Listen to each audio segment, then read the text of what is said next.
അപ്പൊ നമ്മുടെ ഇന്നത്തെ റെസിപ്പി സിമ്പിൾ ആയിട്ട് ചെയ്യാൻ പറ്റുന്ന ഒരു ബ്രൗണിയാണ് കേട്ടോ. ഇതിലേക്ക് ഒരു 200 ഗ്രാം അളവിൽ ഡാർക്ക് ചോക്ലേറ്റ് എടുത്തിട്ടുണ്ട്. ഓവൻ സേഫ് ആയിട്ടുള്ള ഒരു ബൗളിലേക്ക് മാറ്റി കൊടുത്തിട്ടുണ്ട്.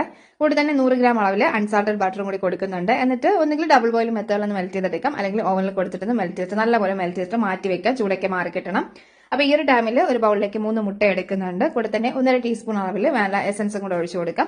ഇനി ഇതിലേക്ക് 1 കപ്പ് അളവിൽ പൊടിച്ച പഞ്ചസാര ചേർത്ത് കൊടുക്കുന്നുണ്ട്. 250 ml കപ്പാണ്. അപ്പൊ 1/4 കപ്പ് അളവിൽ പഞ്ചസാര എടുത്തിട്ട് പൊടിച്ചെടുക്കുമ്പോൾ നമുക്ക് 1 കപ്പായിട്ട് കിട്ടും കേട്ടോ. ഇനി ഇതെല്ലാം കൂടി നല്ലപോലെ മിക്സ് ചെയ്തിട്ട് എടുക്കാം. ബീറ്റർ വേണമെന്നില്ല, ഇതുപോലെ ഒന്ന് വിസ്ക് വെച്ചിട്ട് ഒരു 2 മിനിറ്റ് ടൈമോളം നല്ലപോലെ ഒന്ന് കണ്ടിന്യൂസ് ആയിട്ട് മിക്സ് ചെയ്ത് എടുത്താൽ മതി കേട്ടോ. അപ്പൊ ബീറ്റർ കയ്യിലുണ്ടെങ്കിൽ ഒരു 1/2 മിനിറ്റ് ടൈം മാത്രം ഒന്ന് ബീറ്റ് ചെയ്തിട്ട് എടുത്താൽ മതി. ഇനി ഇതിലേക്ക് നമ്മൾ നേരത്തെ എടുത്ത് വെച്ചിട്ടുള്ള ആ ഒരു ചോക്ലേറ്റിന്റെ മിക്സ് ആണ് ഒഴിച്ചു കൊടുക്കുന്നത്. ചൂടൊക്കെ നല്ലപോലെ മാറിയിട്ടൊന്ന് ഒഴിച്ച് നല്ലപോലെ മിക്സ് ചെയ്തിട്ട് എടുക്കാം. ഇനി ഇതിലേക്ക് 1/4 കപ്പ് മൈദയും 1/4 കപ്പ് ലൈറ്റ് കൊക്കോ പൗഡറും കൂടി അരിച്ച് ചേർത്ത് കൊടുക്കാം. എന്നിട്ട് നന്നായിട്ടൊന്ന് മിക്സ് ചെയ്തിട്ട് എടുക്കാവേ. അപ്പൊ നമ്മൾ ഇതിലേക്ക് ബേക്കിംഗ് പൗഡറും ബേക്കിംഗ് സോഡയൊന്നും എടുക്കുന്നില്ല കേട്ടോ. നല്ലപോലെ ഒന്ന് മിക്സ് ചെയ്തിട്ട് നമ്മുടെ ബാറ്റർ ഒന്ന് റെഡിയാക്കി എടുത്തിട്ടുണ്ട്. ഗ്രീസേറ്റനിലേക്ക് ഒഴിച്ചു കൊടുക്കുക. അപ്പൊ ഞാനിവിടെ 8 ഇഞ്ച് സ്ക്വയർ ട്രേ എടുത്തിട്ടുണ്ട്. നമ്മൾ ഓവനിലാണ് കേട്ടോ ചെയ്തെടുക്കുന്നത്. 10 മിനിറ്റ് 180 ഡിഗ്രിയിൽ പ്രീ ഹീറ്റ് ചെയ്ത ഓവനിലാണ് ചെയ്യുന്നത്. ഒരു 30-35 മിനിറ്റ് ടൈമിൽ നല്ലപോലെ ബേക്കായി കിട്ടും.